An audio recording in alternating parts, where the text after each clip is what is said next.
Hi everyone, my name is Jenny Priestley and I am TVB Europe's Content Director. And I'm Tom Butts, Content Director of TV Tech, and we're your hosts for today's webinar, AI from Hype to Reality.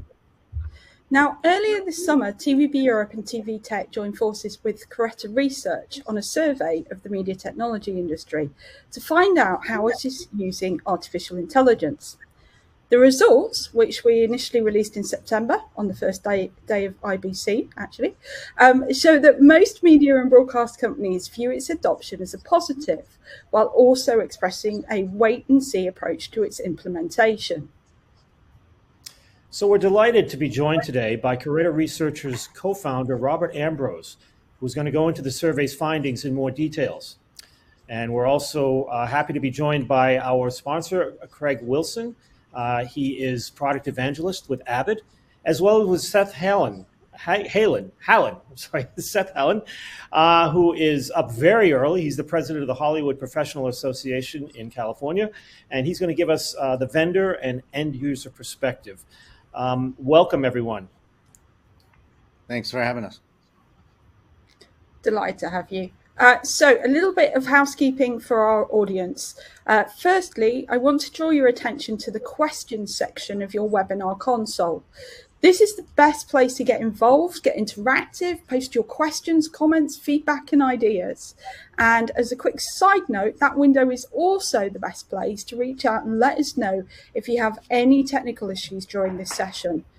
Don't forget, a browser refresh should clear up any of the more common issues with slides or audio. But if not, just send a message in that questions tab and the team will be happy to help. Also on your audience console is the handouts tab, and you can find some of the resources and interesting follow-ups to our conversation today. So be sure to open those links to save for later. Not now, later. But we also do want to encourage you to submit questions to our speakers throughout the webinar. So please feel free to do that as you're listening to the conversation. As Jenny says, we want this to be an interactive conversation with you in terms of where AI is going in media and entertainment.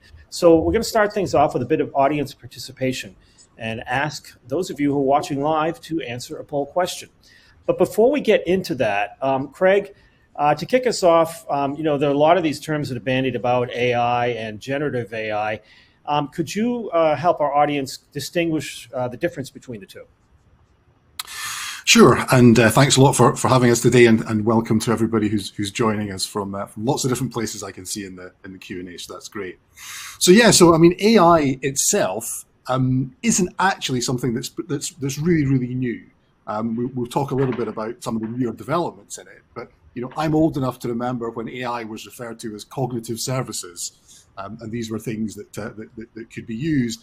And actually, from an Avid perspective, we've had integration with some Microsoft cognitive services, even going back to like 2016, 2017, and that was for things like optical character recognition, speech to text, object detection, and really required cloud services to do that. And that was integrated with our asset management software, for example, and of course Amazon, AWS, have similar services as well. So those types of AI services have been around for a little while, but of course everything really was accelerated by ChatGPT-3, which came out a couple of years ago, and I think that has completely changed the view that people have of what AI can potentially do in the media space. Because that then brings us on to generative AI. So generative AI, and we'll talk a lot about this in the course of the next hour or so, covers, things like, ChatGPT-3, where you could use it to, create, an article or to create a story about something by giving it certain prompts. But we've also seen things like Sora or DALL-E or Midjourney, which is about the creation of media, whether that is artifacts or whether it's actually full media video displays that are done as well. But again, something else that we'll talk about, I think, in the course of this is that does require people to create the prompts to then generate the actual media that's there. And I think it's the debate about Gen AI that I think has caused quite a lot of concern within the industry about what does this actually mean in terms of jobs, in terms of the future direction that the industry is heading on, and that applies in news. But I think we've also seen potentially this applying in wider bits of post-production as well. So as I say, AI itself been around for a little while, but it's the generative AI side of things that I think has really sort of turbocharged the debate in the course of the last couple of years. All right. Thanks, Greg. Thank you for giving us a good basis on which to move forward and preview today's webinar. So one of the first questions we asked in our survey was about the industry's current view of AI on the film and TV industry. We thought it'd be interesting to ask you, our audience, if that view has changed.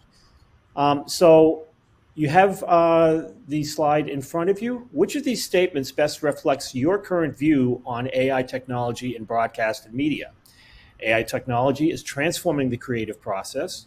AI tech is transforming the economics of the media industry.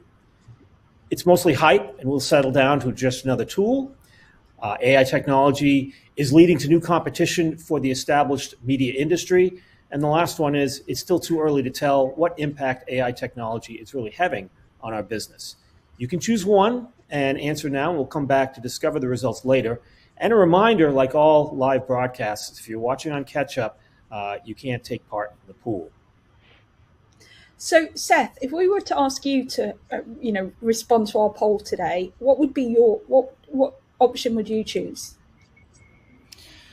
Well, I do think that certainly, some of the questions I think need to have a little bit of context. So I do think that, for example, AI is going to transform the creative process, but I think of it in a positive way.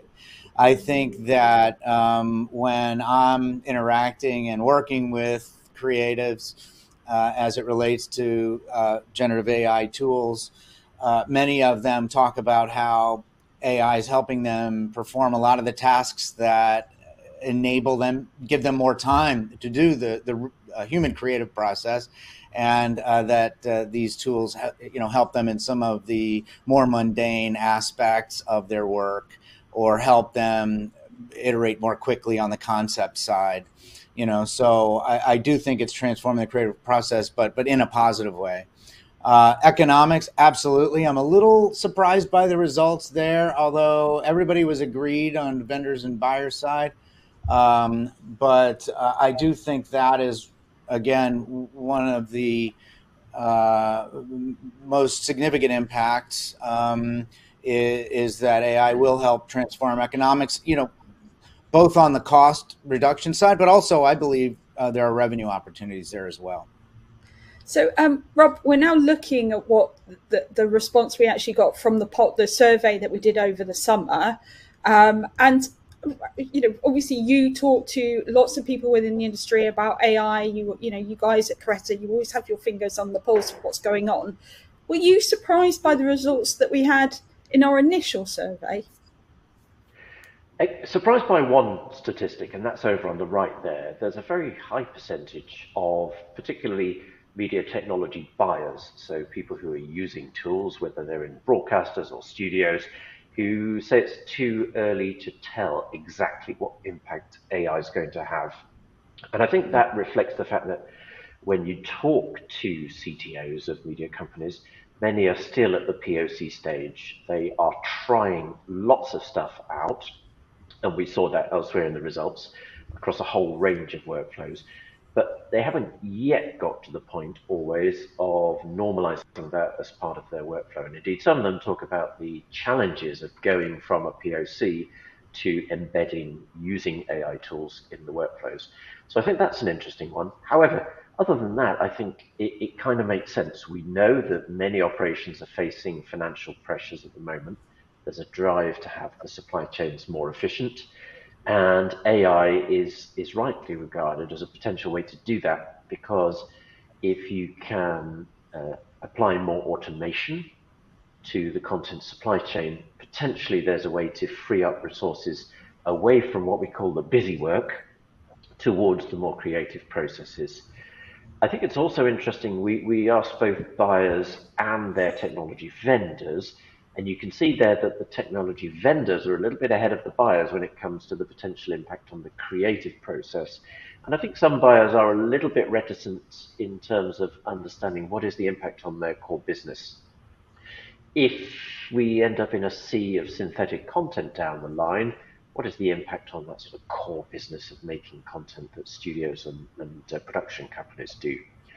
I think also interesting that the technology suppliers are a little bit more inclined to think that it's all just a bit of hype or just another tool.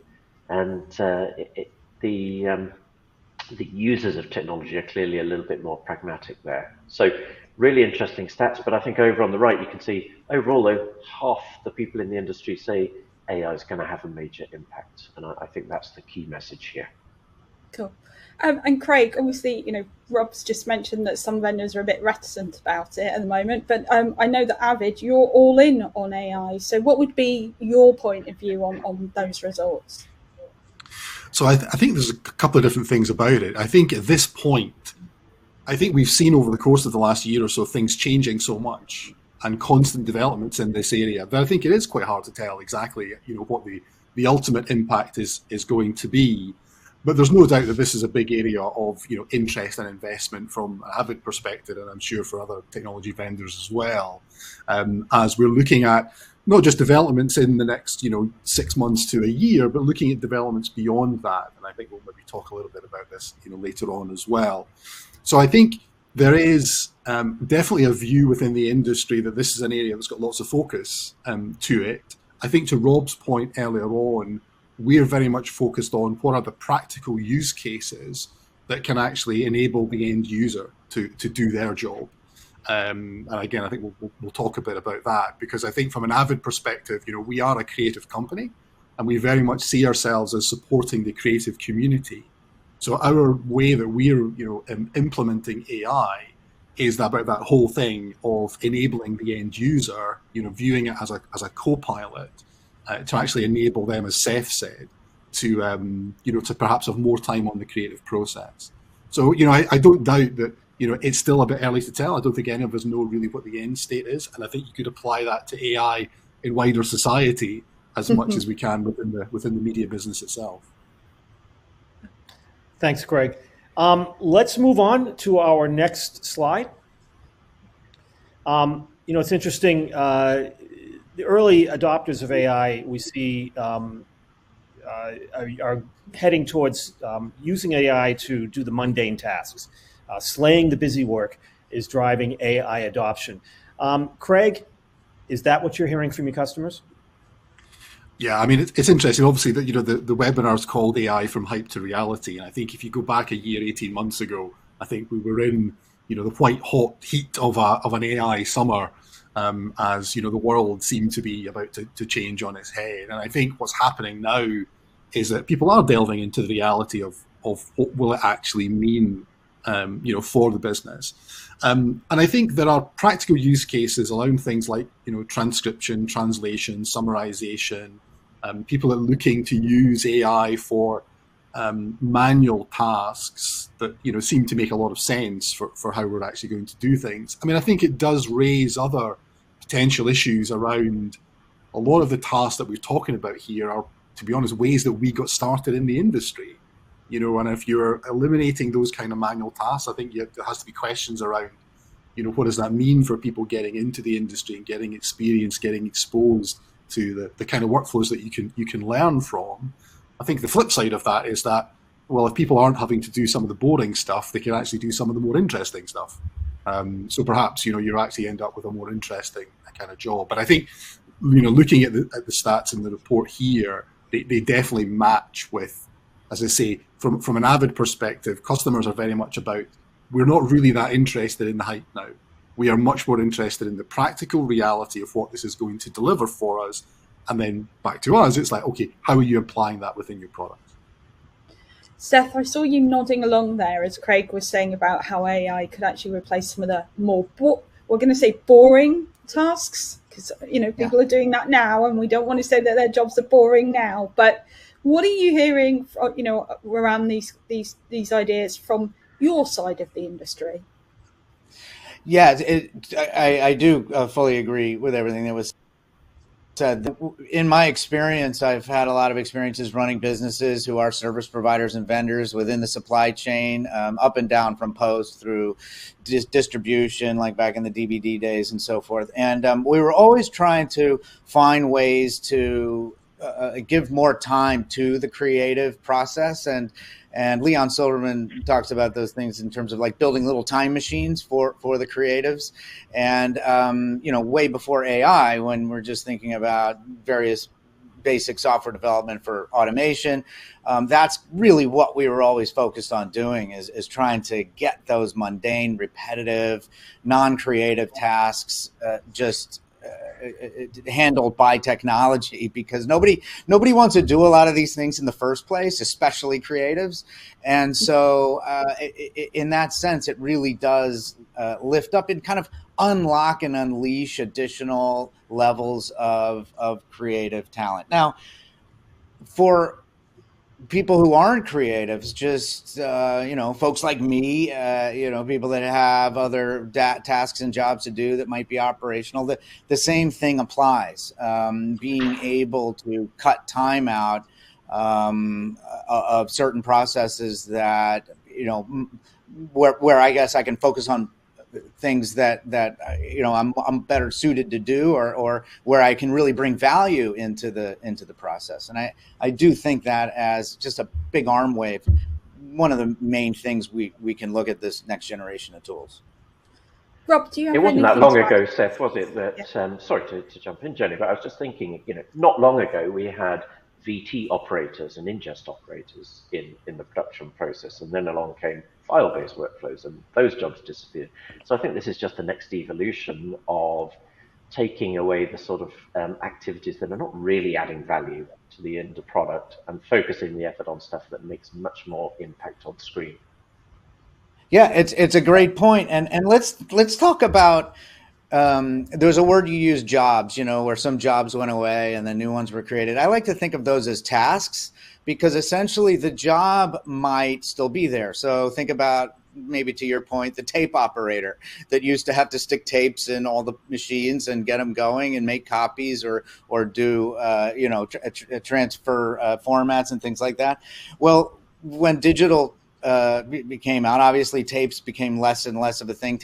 The task of operating tape machines and handling tapes diminished, but the tasks of working with these computers that would output digital files grew, right? And so a lot of those people just transformed their tasks, but they essentially still had the same job.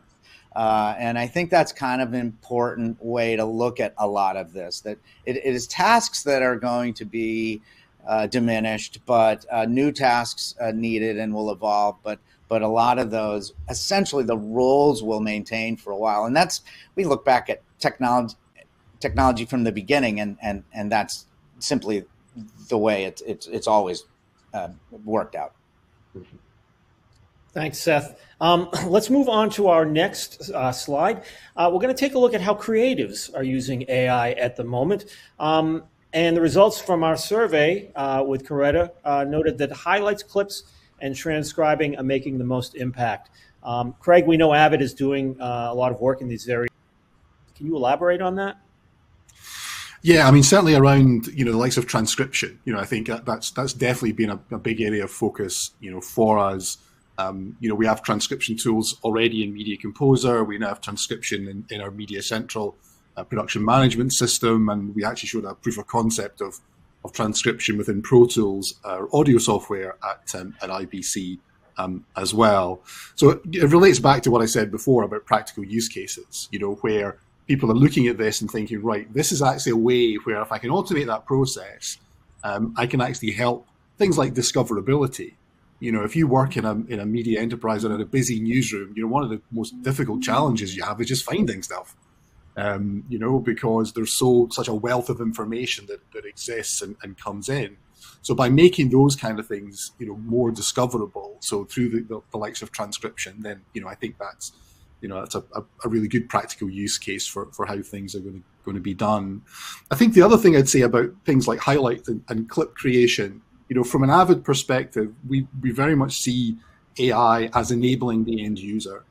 And if that's a way that can help turn around material more quickly by getting a rough cut to an editor who can then do the fine tuning of that to create a final package to push things out, then again, I think that's an area that that people will begin to look at. But definitely, I think the things that are here, particularly around transcription, translation. I think the other one's localization. So translation of content. Because if you think of it from a business perspective, if you're able to, I think everyone recognizes the economics are difficult these days, and the desire is to create more for more platforms and to tailor it for different platforms.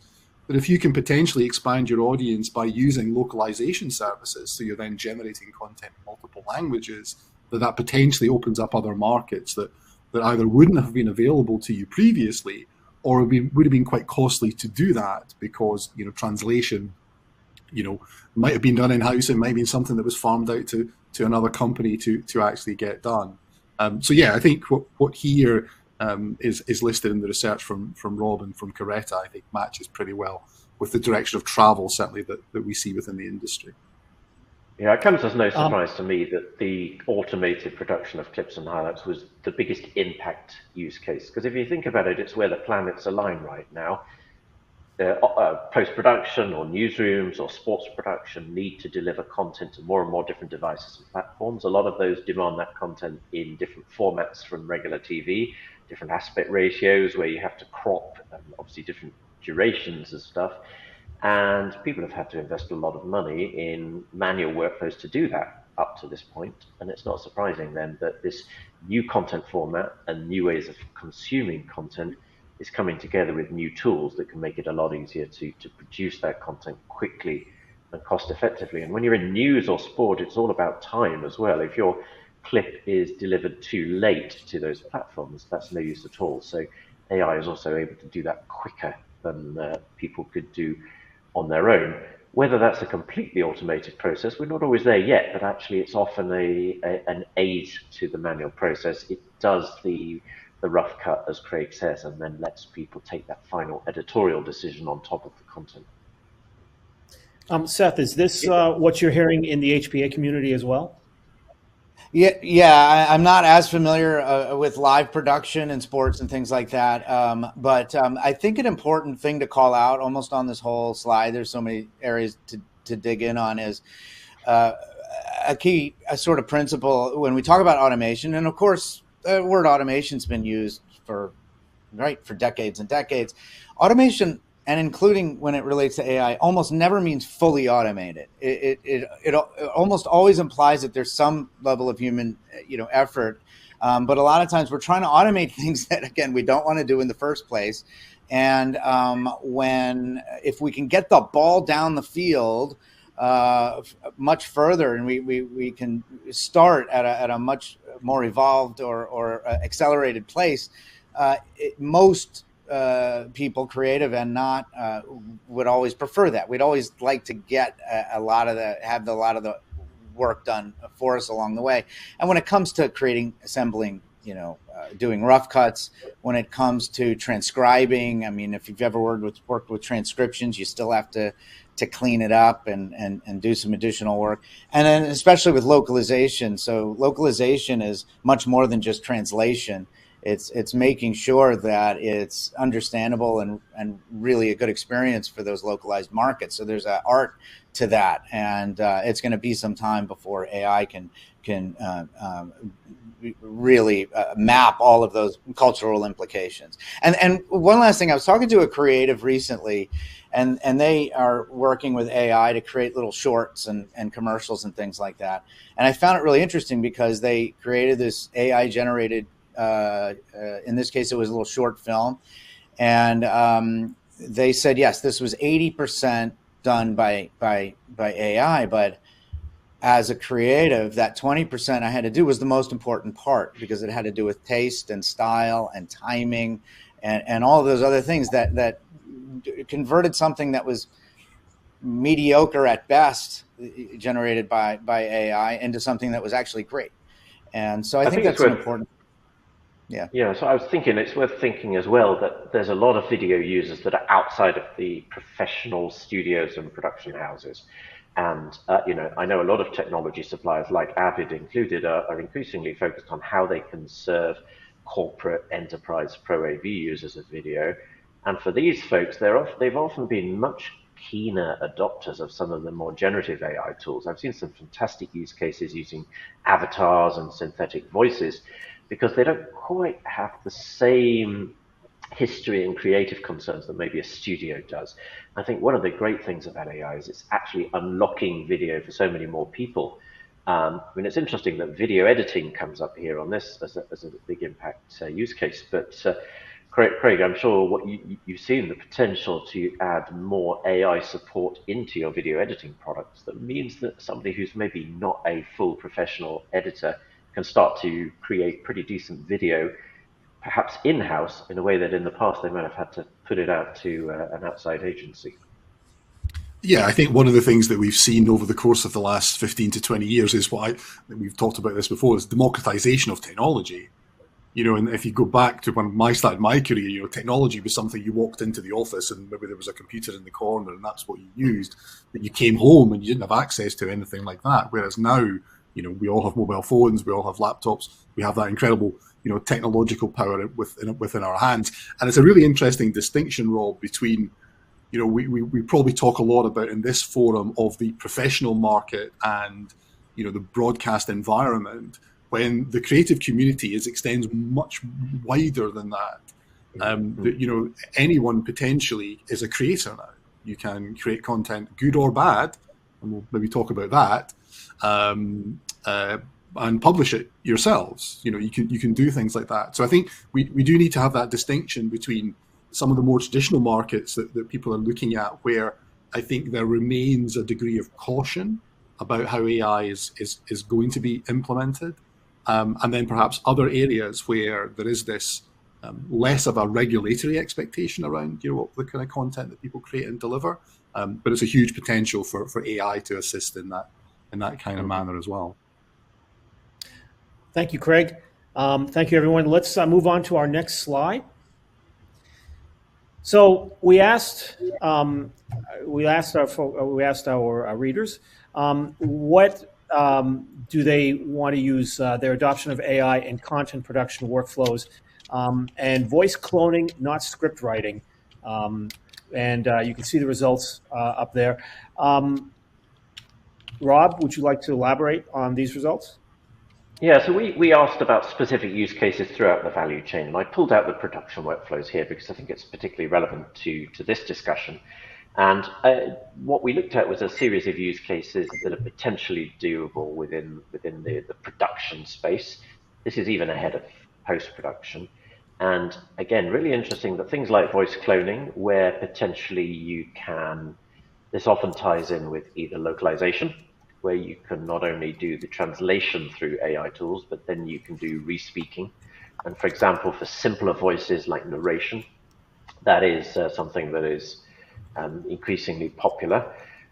Our clips and highlights there as well, you can see. I think though, for example, using an LLM to create a whole script, of course there have been well publicized cases of doing that, but I think clearly a lot more reticence. And I think it's important to know, we asked in the survey, the way that we do the methodology when we're doing this kind of research is we try not to ask people to speculate about what they might want to do.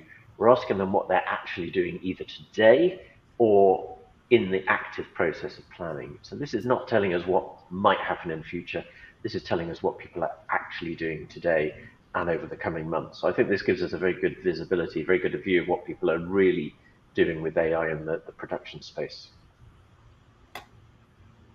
Yeah, I was actually reading something at lunchtime today, just before we came into it, which was talking about writing within news, and the description of a great phrase, which I hadn't heard before, which is AI slop, which is about generic content that's being created that isn't very distinctive.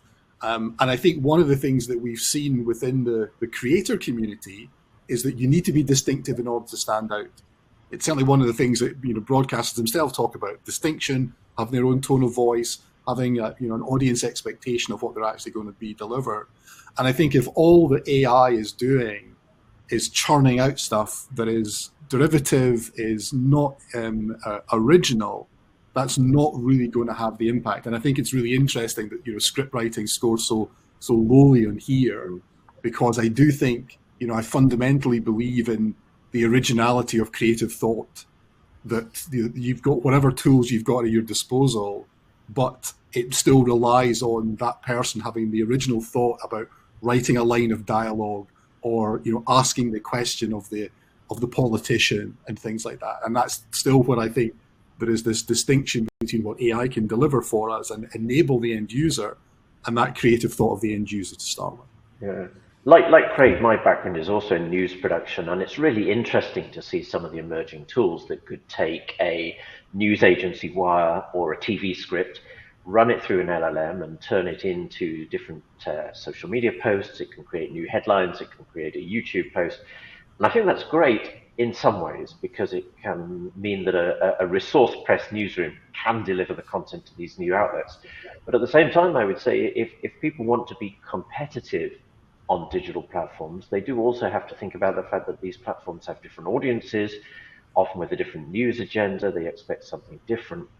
And sometimes you've got to say, well, would you take your social media story and run it through an LLM to write the intro for your anchor of your 10 p.m. newscast?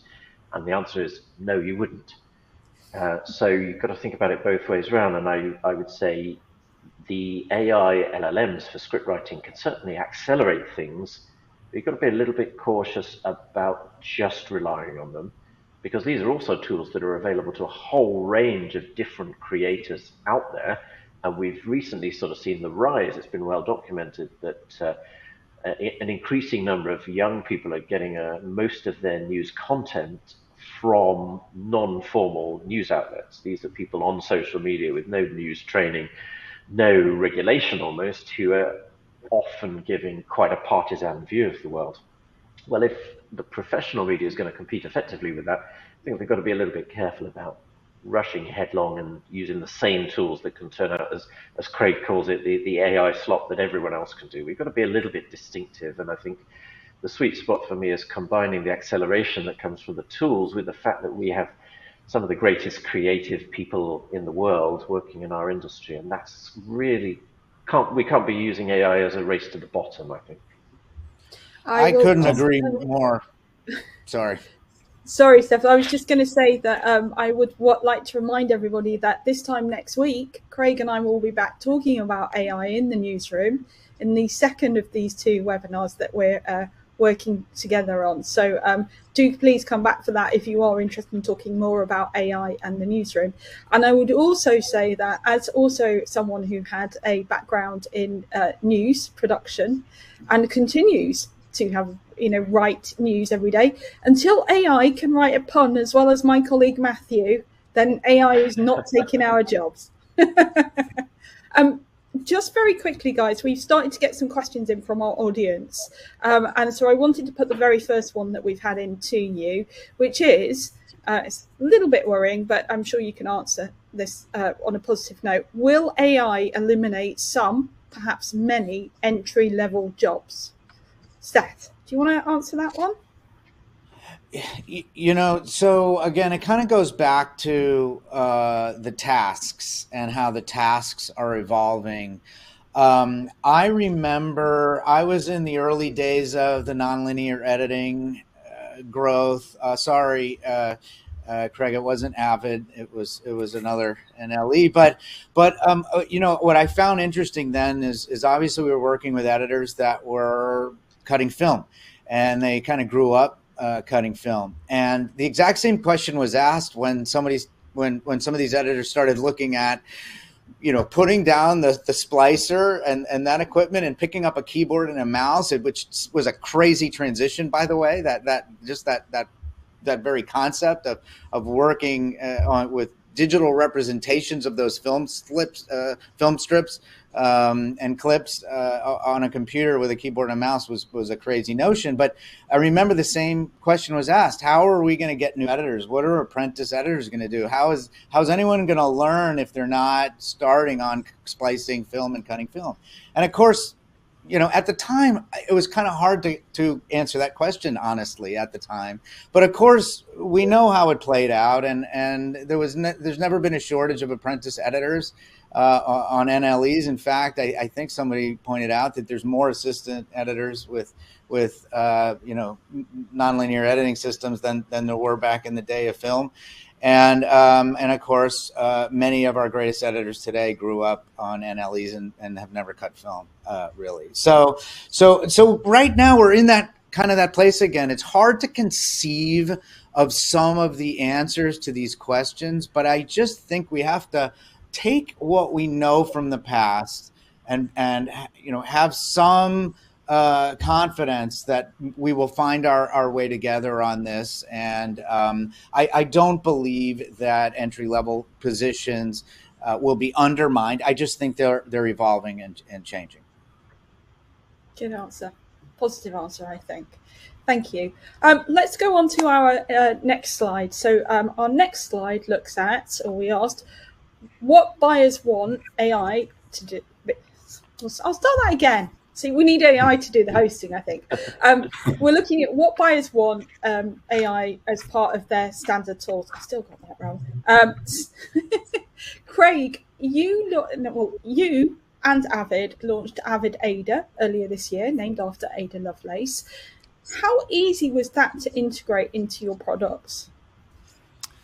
Yeah, so we wanted, when we were looking at developing effectively what is a framework for AI solutions across the range of products that Avid makes, one of the things that we wanted to do was to find a distinctive name about it. And I think, celebrating, the achievements of someone like Ada Lovelace, who's perhaps not as recognized within the world of AI and computing as perhaps she should be, I think was a really kind of good way for us to do that. But of course, what we are looking to do is implement AI technologies across a number of different products. Obviously, I mentioned earlier on about Media Composer, we have Media Central, we have Pro Tools. And so the underlying technology is the same, but they're implemented in different ways within the different kind of products. And of course, what we're trying to do is we're going from the individual user who is editing in Media Composer in their house, for example, to an enterprise scenario where there are hundreds and potentially thousands of users. So what we really have to do is look at how we can scale these kind of solutions to make them applicable across the range of the products that we have. I think one of the other bits of feedback that we had, I mentioned right at the start when I talked about cognitive services, that they quite often involve cloud-hosted services. One of the bits of feedback that we've had for some of the AI developments is that people have security concerns about them. There are concerns about what it means for a customer's IP, for their intellectual property, obviously. And so as a consequence, they would prefer that these kind of solutions perhaps run locally. So as we've developed the solution, so in Media Composer, it runs on the Media Composer itself. In Media Central, it runs within the Media Central environment. Because I think security is another concern that people continue to have around what AI is. We also have within the company, we have a framework for responsible AI. In fact, we've published a white paper on that, which talks about how we utilize AI within our own products and within the company more generally as well. So there's a lot of things to take in, and it's one of these things now that we have these kind of AI technologies. It's about accelerating the development of them. So we have a dedicated team. Based out of Montreal. We have what's called the RAD Lab. It's the Research and Advanced Development Lab. And Avid's done a lot of work there with a range of different partners and continue to do that, looking at, as I say, not just what we're developing that's going to be implemented in the next few months, but looking a little bit further ahead and thinking, right, in 18 months' time, in 2 years' time, where do we need to get to? And that's a direction of travel as well. I think these survey responses really sort of echo that, Craig, because and I also heard this loud and clear at the DPP Leaders Summit last week as well. And broadly speaking, technology buyers, CTOs, they want AI capabilities built into their standard products and tools. It's just another feature within those tools, another piece of automation. And you can see that very clearly here. They are less keen on either AI-specific tools from their existing vendors or indeed new vendors coming into the market. They want AI to be baked into the stuff they use every day. And I think it's also interesting when you were talking about some of the risks there, Craig, how there's clearly a little bit of reticence about using some of the public cloud-based AI providers, and some of the challenges around training data and intellectual property start to come up as well. So there's a great opportunity for vendors in our industry like Avid, I think, to address this need and really to harness the AI capabilities that are out there and make them relevant in content production workflows. That's really the opportunity. Okay. All right, let's move on to our next slide. AI needs people. The robots can't deploy themselves. You know, it's often said that AI won't necessarily replace people, which is what we just talked about, and that in order to maintain your status in the industry, you need to learn how to use AI. And as we were talking earlier last week, you know, it's important not necessarily to worry about being replaced by AI, but to learn how to use AI within your work. So, Rob, do you agree? Absolutely. I mean, it's interesting. We were talking about the impact on the jobs. Although roles will change, as Seth was rightly pointing out, overall, I think what AI is going to do is drive more jobs. Now, create some challenges because every industry is doing this as well. Funnily enough, it's not something that's just unique to media and content production. And frankly, we face a challenge of persuading people to come and do AI for us rather than in another industry sector. But I think also, thankfully, AI can't yet deploy itself. Perhaps we get a little bit more worried when it can. So having access to people who understand how to make AI work is the biggest barrier that people mention when it comes to deployment of AI. Other challenges, though. So this question was really about asking, what are the challenges about deploying AI? What are the barriers? Removing bias, giving AI the right inputs. So, for example, having people who understand how to write questions for AI, how to write inputs, how to provide training data. Those are all challenges. But as are clear ROI and use cases. That still also has to play out in the industry, and we're not there yet. But fundamentally, this is about a people skills transformation. Ultimately, the roles that some years ago were loading VT tapes ultimately transitioned to much higher value roles, training and asking the right inputs and prompts into Gen AI models to give an output. Craig, thanks, Rob. Craig, your views on this particular area of AI? I want to know which AI service answered the phone for Rob. Sadly, we're not there yet. No, I have to have a real person do that. Yeah. So, yeah. I mean, I agree. I mean, like I said earlier on, I've spoken to a lot of people who've used tools like Zora and DALL-E and some of the other generative tools, and some of the things that they've talked about is that yes, it can create amazing things. But to get to the point of it creating those amazing things takes a lot of work from people to set up the prompts to get them to do, what they actually want it to do. And so, while that creative part of the process maybe expands to be longer because the AI is then generating the actual content at the end of it. So I think it's still looking at these kind of things. I have no doubt that there will still be a requirement for people. And I definitely think it is going to be about, if you want to get a competitive advantage, if you think of the jobs market that we're in these days, then a competitive advantage undoubtedly will be your ability to utilize AI tools in whatever field it is that you're working in. And, you can go back to Seth made the point earlier on about, the change 25 years ago of going from film to to non-linear editing is one element of change within the industry. If I think as a journalist, the change when something like shorthand was introduced, or then typewriters were introduced. So all of these things have happened, and it's about your ability to adapt. But I definitely think as a competitive advantage, looking at what AI tools are out there, looking at ways that you could then utilize them, will definitely give people an advantage. And there's a lot of information out there, about the different AI tools that are available. But I think going back to something that Rob said, and really the last sort of slide, is that people want this implemented within the tool set that they use. They're not looking at it as a completely separate thing. It has to be integrated into the tools that they use, and that's where you can realize the most benefits from it. Seth, you want to share your thoughts on this?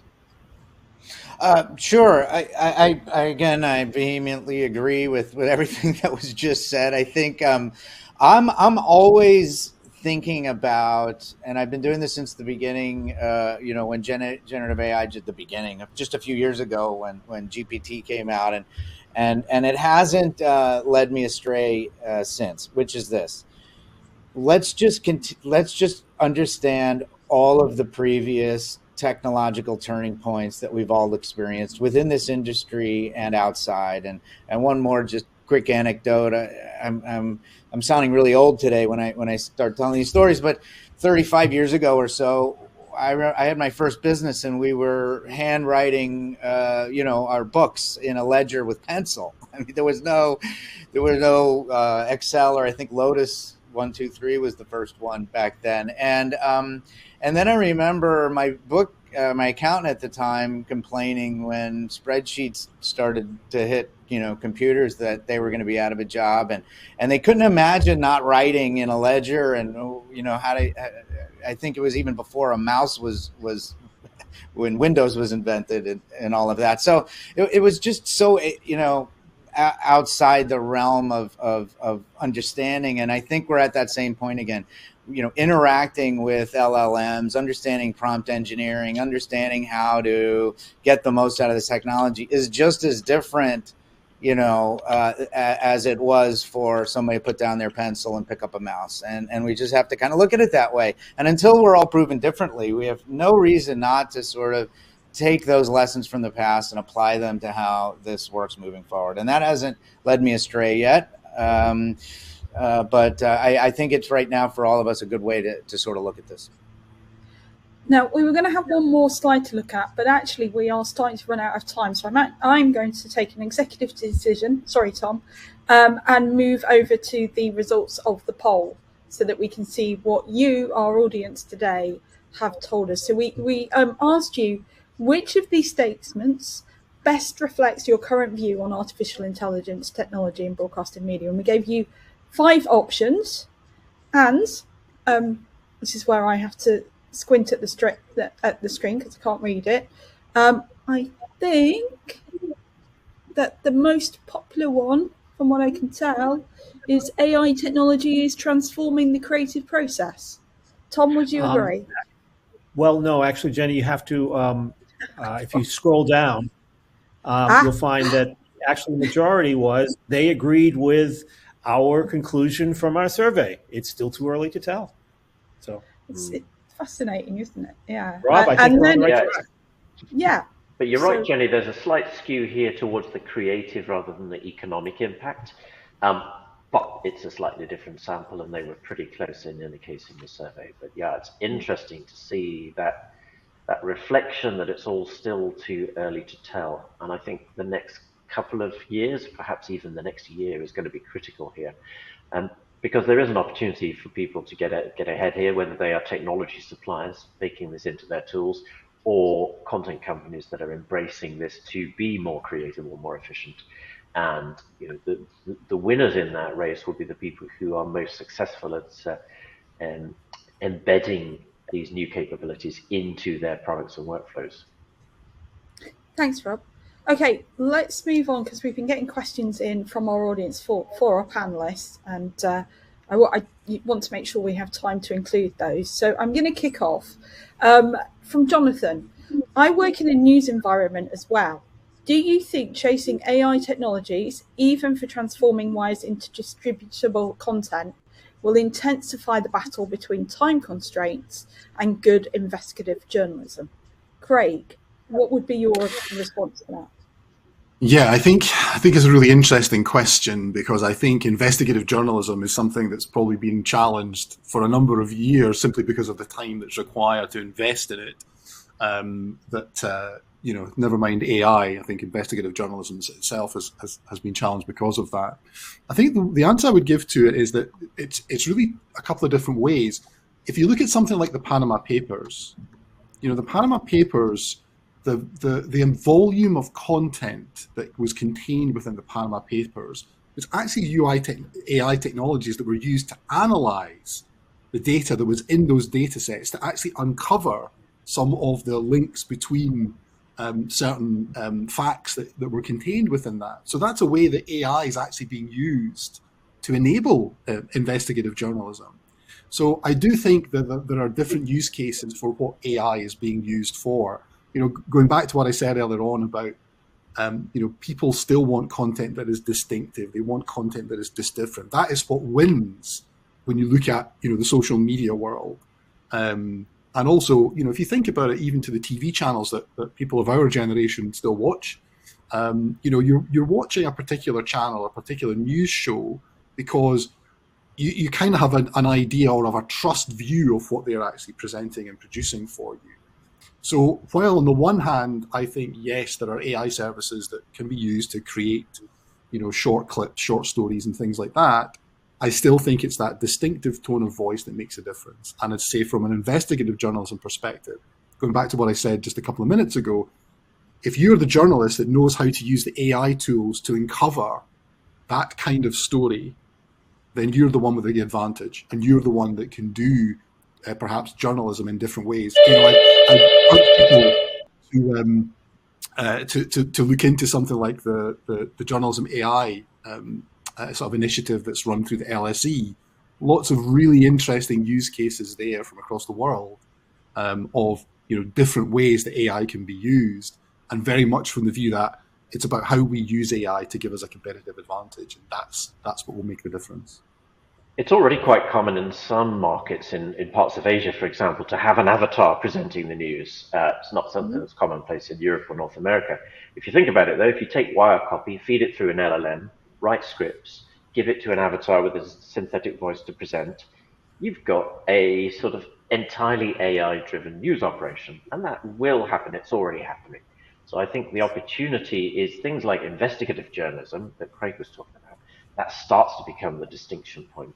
The AI will probably rightly do more of the everyday stuff. We already have some of the big names in news using AI to turn financial results into a very simple financial story, for example, or election results.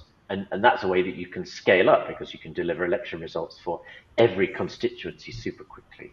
And the human who's taken the election results and manually writing a story isn't adding so much value there. So it makes sense for the AI to do it. That should free up journalism time to do the higher impact, the more impactful and more important investigative stuff. All right, so thank you, Rob. We've got time for, I think, one more question. This one, I think, will take up the rest of the conversation. Very interesting. As an objective to keep in mind, what kind of culture in an organization is the most conducive to ethical but robust AI adoption? AI is a disruptor, and cultures, organizations don't like disruption. Go. Well, I would just add here, I think it's really important for any media company or content company that's using AI to have a governance process in place. A lot of the bigger public broadcasters in Europe, for example, will have AI governance boards, and they actually sit down and they think through the impact of using AI on their content, on their reputation, and so on. So I think that's important. I think technology vendors, the survey results show, have been a little behind that process. And I think the tech vendors also need to pay closer attention to the ethics and the governance around AI. So having a culture of actively thinking through the impact of AI and where it's right to use it and where it's not right to use it, in which sort of situation, I think that's the most important aspect. Yeah, I think one of the things that we certainly looked at when when ChatGPT first came out and people began to look at this a bit more closely was, I think initially there was probably a kind of gung-ho attitude. Oh, this is amazing! Look at all the different things. And then we had within the company people who go, well, hang on a second, we need to really think about what this actually means from a governance perspective of how we're not just utilizing AI ourselves, but how we're implementing it within our own products. So, I mentioned earlier on about the responsible AI white paper that we've produced, which really sets out, how we are utilizing AI services. We're being quite public about it. We've spoken at a lot of different events. We spoke at the HPA earlier in the year. I know some of my colleagues were over there speaking. I was at a couple of summits here in the UK. We've spoken to the EBU and others because we want to be part of the debate. We want to be upfront and say, look, this is what we're trying to do here. This is why we're trying to achieve it. But also saying, look, these are the models that we're used on. This is the data set that this has been trained on. And I think you have to have that kind of view because, going back to that whole thing about trust within an organization and trust with our customers, they expect us, to be taking these kind of steps to make sure that what we produce and put into our products is something they could take advantage of and know, it's come from an ethical perspective. And there's one other thing I meant to mention it earlier on, but I didn't quite get to it, is I think the other thing about AI that we haven't really touched on here, but I do think it's something that's going to come up, is about the sort of consumption of energy and power that's required for AI services. And I think that's something that people are beginning to get a bit more, kind of aware of and interested in. And I think that's something that is going to have to be factored into any AI solutions in the future, is what is the sort of environmental impact of doing it, as opposed to the ethical impacts that we've talked about here. Thanks, Craig. And Seth, we've got about a minute Yep. Can you give us the last word on this? Answering the question of what kind of culture is ideal for companies to adopt, I think it's just continuing to be passionate about how technology ultimately unlocks and unleashes and enables creative storytelling. Throughout history of media and entertainment, we've leaned into and been passionate about technology doing that. The cinema camera in the late 1800s was a sophisticated piece of technology that enabled creative and visual storytelling. And if you trace everything from television to DVD to cable television, everything else through the ages, it was the same way. So don't lose that. Let's continue to love technology and allow it to continue to enable creativity. Well, thank you very much, Seth.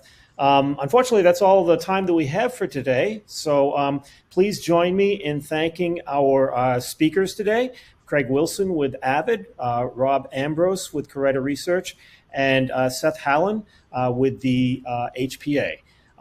Just wanted to let you know this webinar will be available on demand shortly. You can find them on our websites at tvtech.com and tvbeurope.com.